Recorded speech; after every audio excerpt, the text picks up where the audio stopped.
Hi all, thank you for all the feedback on the 5-minute games. I thought I'd have another one. So I'm logged into the ICC at the moment. Let's play E4. So a 1953. So I'm hoping, let's play main line, not bishop b5. Alright, knight c3. So what is he going to do? Play d6 here? Or alright, sort of, okay, pinning my knight. So knight takes c6 maybe is interesting, or maybe not. Maybe I've just allowed black to equalise here by playing d5. So alright, I'll just castle queenside. If I can get rid of his dark square bishop, then maybe I can clamp down on c5 or a5, just the dark squares generally. In fact, can I get away by playing b4 here? Was it too risky? What about just bishop c5? Because he will always play a5. When he retreats his bishop, I think a5 will be strong.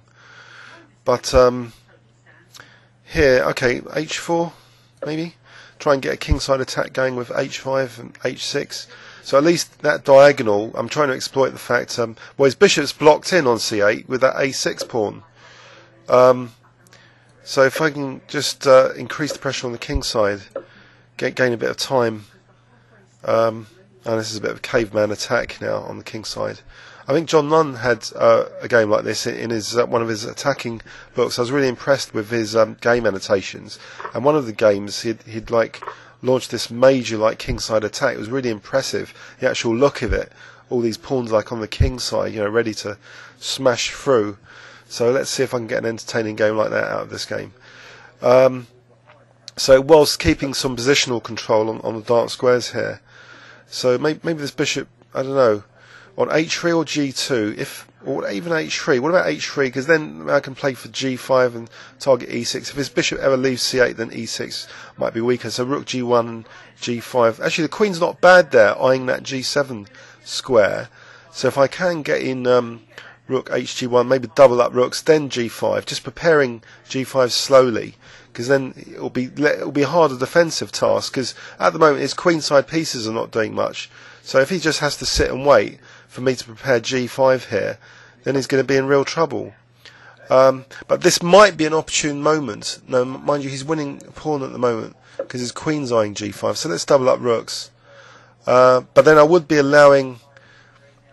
Oh, okay. What about b3 here to try and stop the use of the b file? So if I play rook g1 and g5, is that promising? Possibly, because then g takes, and then he'll be in trouble in that diagonal. So he's attacking f4. I don't really want to leave f4. If I play e5, okay, at least then I can use the g file still if g takes. Or bishop d6 is also on the cards here, and rook f2 first, I think, to stop the queen using the f file. Then bishop d6.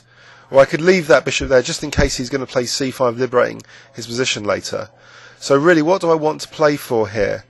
Am I playing for rook g1 and g5 still, or is there some other plan? In fact, rook f8 is also on the cards. Rook g1 and g5 is tempting. So is the f file though. I think I'll switch for this f file. If I just pin and win comes into mind.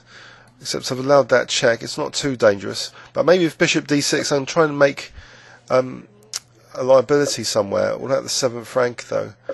So okay, if I let him exchange on the 7th, so my rook on the 7th, is it going to be challenged again?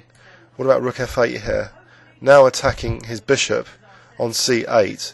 So I've got a pin there on g8. If I can get the pin, queen f3, as he's not coming in too quickly to d4 to check me.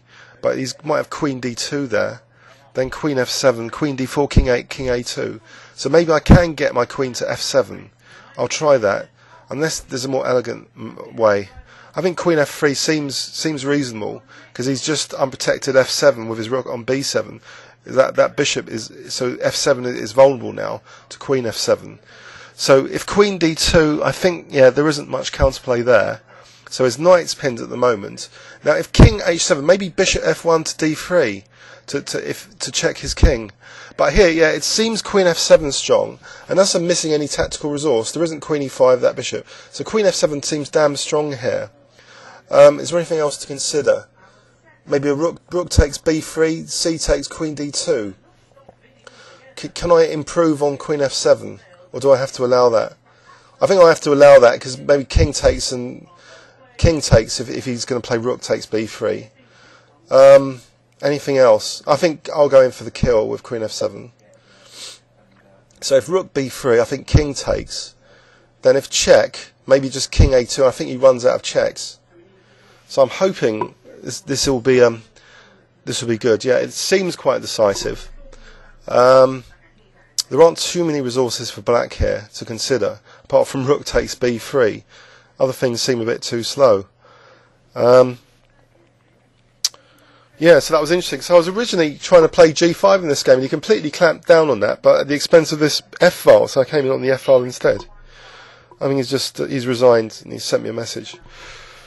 By the way, I had a horrible loss last night against, in my over-the-board game against Bonifants. So that was my only second loss in the Hertfordshire League. So I'm still running about 190 to 200 overall over the 11 games I played. But I'm still looking at some key master games. But when I finish that research, then I'll be in a better position to present the loss. But he's a damn good player, and you know, all credit to him for playing so well. Not just last night, but also in the South End. So I do want to put that game up, even though I didn't have much counterplay, but I think it was quite instructive. Anyway, I hope you enjoyed this 5-minute game. Let's have a quick look at this actually. So what happened? I tried to play quite sharply open. Oops. Let's go back. Sharply in the open Sicilian. And it seems, you know, he was trying to use this aggressive pin line where black's using that dark square bishop very aggressively early instead of like d6 and tucking it away on e7 like shaving England formation. So with knight takes c6, that is a bit committal because it's allowing black to play an early d5, almost as if black's equalising. But on the other hand, I think I did expose a weakness here positionally, that this allows, you know, bishop c5 here, and this doesn't look too bad for white. There's this kind of clamp on the dark squares now, so you know, so I increased the pressure on the king side with some crude moves, as though I was threatening g5, and then he took. So he's definitely weakened a lot more his dark squares, and my queen was sitting quite well on c3, eyeing g7. And now I was, as though I was going to prepare, you know, peeling open the g-file slowly. But he squashed that plan now with this queen c7. He's really badly interrupted it, because I really want to leave my bishop here. I don't want to protect that pawn by say playing my queen or bishop away.